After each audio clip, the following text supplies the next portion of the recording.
আসসালামু আলাইকুম। এসএসসি 26 এবং 27-28 শিক্ষার্থীবৃন্দ কেমন আছো তোমরা সবাই? বোর্ডে একটা ম্যাথ দেখতে পাচ্ছ, ত্রিকোণমিতির উচ্চতর গণিতের, যেটা খুব বেশি ইম্পর্টেন্ট। এখানে একটা কনসেপ্ট নতুন আছে। তো চলো আমরা একটু ম্যাথটা সলভ করে দেখি। খেয়াল করো, আমাকে বলা হয়েছে এ সাইন থিটা বি হলো কস থিটা, আর প্রমাণ করতে হচ্ছে এ বাই বি যদি 3/4 হয় এবং সাইন যদি ঋণাত্মক হয় তাহলে আমাকে এটা প্রমাণ করতে হবে। আচ্ছা, এখানে একটু কিউরিয়াস, খেয়াল করি। আমার বলা হয়েছে, আচ্ছা এ বাই বি আমি যদি লিখি, solve A by B, so A by B সমান সমান হচ্ছে কত? 3/4। ওকে, সো এ হচ্ছে sine theta by cos theta সমান সমান হচ্ছে 3/4। So we know that sine theta by cos theta মানে হলো কত? tan থিটা, সেটা হচ্ছে কত? 3/4। এবং এবং বলা হয়েছে যে সাইন থিটাটা কি? ঋণাত্মক। সাইন থিটা কি? ঋণাত্মক। তো সাইন থিটা যেহেতু ঋণাত্মক, একটু খেয়াল করি, দেখো আমার চতুর্ভাগ যদি চিন্তা করি, এখানে সব পজিটিভ, প্লাস মাইনাস সব পজিটিভ। এখানে শুধু সাইন আর কোসেক পজিটিভ, সরি সাইন আর কোসেকটা কি পজিটিভ। এটা হচ্ছে দ্বিতীয় চতুর্ভাগ। তৃতীয় চতুর্ভাগে কজ আর সরি কি বলতেছি কট আর টেন পজিটিভ, আর চতুর্থ চতুর্ভাগে কজ আর সেক পজিটিভ, আর সব নেগেটিভ। বুঝছো? সো আমাকে এখানে যেটা বলা হয়েছে, সাইনটা হচ্ছে নেগেটিভ, মানে ঋণাত্মক। তো বলো তো ভাইয়া, সাইন প্রথম চতুর্ভাগে পজিটিভ, বুঝো একটু বুঝি। তাহলে সাইন এখানে পজিটিভ, সাইন এখানেও পজিটিভ, তাহলে সাইন নেগেটিভ হচ্ছে এখানে, আর এখানে সাইন হচ্ছে নেগেটিভ। এই দুইটাতে সাইন কি ভাইয়া? নেগেটিভ। একটু বুঝি, হ্যাঁ। তাহলে এই দুইটাতে সাইন পজিটিভ, ভালো কথা। এই দুইটাতে কি ভাইয়া? সাইন আর কস পজিটিভ। তাহলে সাইন নেগেটিভ হচ্ছে তৃতীয় আর চতুর্থ চতুর্ভাগে, হয়তো এটা আর এটা। কিন্তু এখানে আরেকটা জিনিস তুমি দেখতেছো, tan হচ্ছে কত? 3/4, মানে tanটা কি পজিটিভ না? দেখো 3/4 পজিটিভ ভ্যালু। তো এমন কোথায়, এবং মানে কি দুইটা সব, মানে দুইটা জিনিসকে কি করা হয়? সিদ্ধ করা হয়। সো এমন কোথায়, কোন চতুর্ভাগে tan ও পজিটিভ আর সাইন নেগেটিভ? তুমি দেখো এখানে সাইন নেগেটিভ, tan নেগেটিভ। এখানে সাইন নেগেটিভ, তবে tan কি পজিটিভ, তার মানে আমার এটা কি সঠিক, রাইট? তাহলে কোন চতুর্ভাগে? তৃতীয় চতুর্ভাগে। তার মানে আমি এখানে বলতে পারি থিটা কোন চতুর্ভাগে অবস্থিত? থিটা হচ্ছে তৃতীয় চতুর্ভাগে অবস্থিত। বুঝছো? থিটা হচ্ছে কত? তৃতীয় চতুর্ভাগে অবস্থিত। এটাকে আমাকে বুঝতে হবে। আচ্ছা, এটা বুঝি। এখন আসলে আমি ম্যাথটা সলভ করি, রাইট? শিট।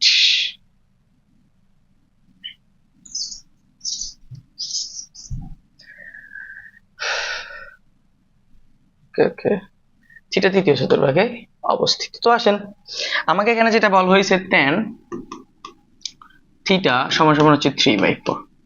তাহলে আমি একটা পিথাগোরাসের চিত্র অঙ্কন করি, বলো একটা পিথাগোরাস যদি অঙ্কন করি, তো আমার tan কি বলতো?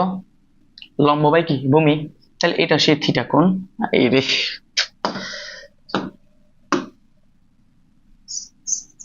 তাহলে এটা কি? এটা হচ্ছে, সরি আমি একটু আঁকতে ভুল করি, এটা হলো থিটা কোণ, রাইট? এটা হলো থিটা কোণ। তাহলে লম্ব হচ্ছে 3, তো লম্ব হচ্ছে 3, ভূমি হচ্ছে কত? 4। ভূমি হচ্ছে কত? 4। সো আমি এটা বের করতে পারবো, এটার ভ্যালু আসবে কত? 5। কিভাবে? লম্ব স্কয়ার যোগ ভূমি স্কয়ার সমান সমান অতিভুজ স্কয়ার করলে এখানে আমরা এটা কত পাবো? 5 পাবো। বুঝছো? তাহলে tan এর ভ্যালু আমার কাছে জানা আছে। তো এখন আমার কোশ্চেন হচ্ছে কি, cos theta plus sin theta sec theta plus tan theta. Okay, তো আমার কাছে দেখো সাইনের ভ্যালু আছে, সাইন যেহেতু কি নেগেটিভ, সাইন যেহেতু কি নেগেটিভ, তাহলে সাইন থিটাটা কি আসবে বলো? সাইন মানে কি? লম্ব বাই অতিভুজ। লম্ব কত? 3, অতিভুজ কত? 5। অতিভুজ কত? 5। তাহলে কি বলা হয়েছে না সাইনটা নেগেটিভ, তার মানে কি নেগেটিভ। আর কে লাগবে? আর লাগবে সেক আর কি কস। ওকে, তাহলে কসটা যদি আমি বের করতে চাই, বলো কস ভূমি বাই অতিভুজ, এখানে ভূমি কত? 4, অতিভুজ কত? 5। এখন বলো তৃতীয় চতুর্ভাগে, বলো আমার তো আমি হিসেব করে প্রথমে দেখাইছি যে আমার দুইটা শর্ত মানে কত, আমার থিটা কোণটা কোন কোথাও অবস্থিত? তৃতীয় চতুর্ভাগে অবস্থিত। তো বলো এখানে কি কস পজিটিভ নাকি নেগেটিভ? বলো তো, এখানে কস কি নেগেটিভ, কস কি নেগেটিভ, কারণ এখানে পজিটিভ হচ্ছে কট আর টেন, কট আর তাহলে কজও কি নেগেটিভ। আর বাকি আছে কে? আর বাকি আছে সেক। তো সেক থিটা বলো, সেক থিটা কার উল্টো? কজের উল্টো, রাইট? তো কজ হচ্ছে কজ, তাহলে 5 বাই কত 4, 5 বাই কত 4। প্রশ্নের জায়গা হচ্ছে ভাই সেক কি দ্বিতীয় চতুর্ভাগে পজিটিভ? না, নেগেটিভ। কি নেগেটিভ, বুঝতে পারছো? এই আর কি ঘটনা। দেখো আমাকে যেটা লেফট হ্যান্ড সাইড যেটা প্রুভ করতে বলছে, দেখো আমার লেফট হ্যান্ড সাইডে কি আছে, লেফট হ্যান্ড সাইড সমান সমান হচ্ছে cos থিটা। cos theta. তো cos থিটার ভ্যালু কত পাইছেন? -4/5 প্লাস sin থিটা। তো প্লাস sin থিটার ভ্যালু কত পাইছেন? -3/5।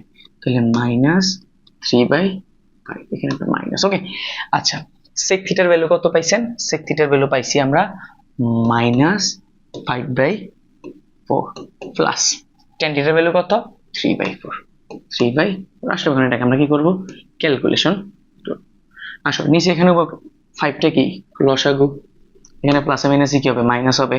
তাহলে -4 প্লাসে মাইনাসে মাইনাস কত? 3। এখানে লসাগু কত? 4।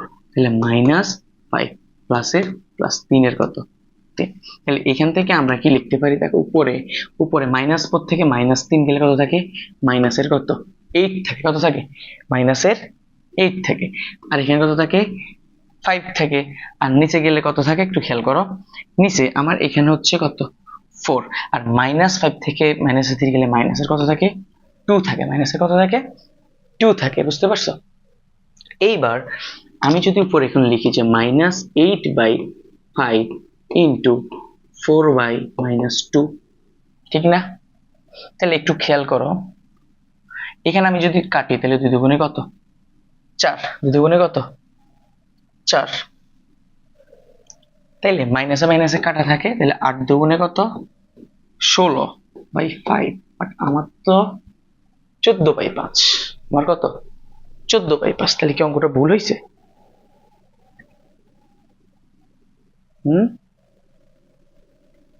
ও সরি, 4 5 6 7। তাই হ্যাঁ, এখানে ভুল হয়েছে, বুঝছো? হ্যাঁ, এখানে সব ঠিকঠাক। 5 -7 মাইনাস কত? 7। -7, তার মানে এখানে কত আসবে? এখানে আসবে -7। এখানে কত আসবে? এখানে আসবে -7 ভাই কত? 5। তাহলে 7 দুগুণে কত? 14। 7 দুগুণে কত? 14। 14/5 কত? 5। That is answer. 14/5। এটাই তো কি আমার ডান পক্ষ, বুঝছো? খুবই সহজ, জাস্ট কোনটা কোন চতুর্ভাগে আমাকে এটা বুঝতে হবে। ওকে, ঠিক আছে, ভালো থাকো।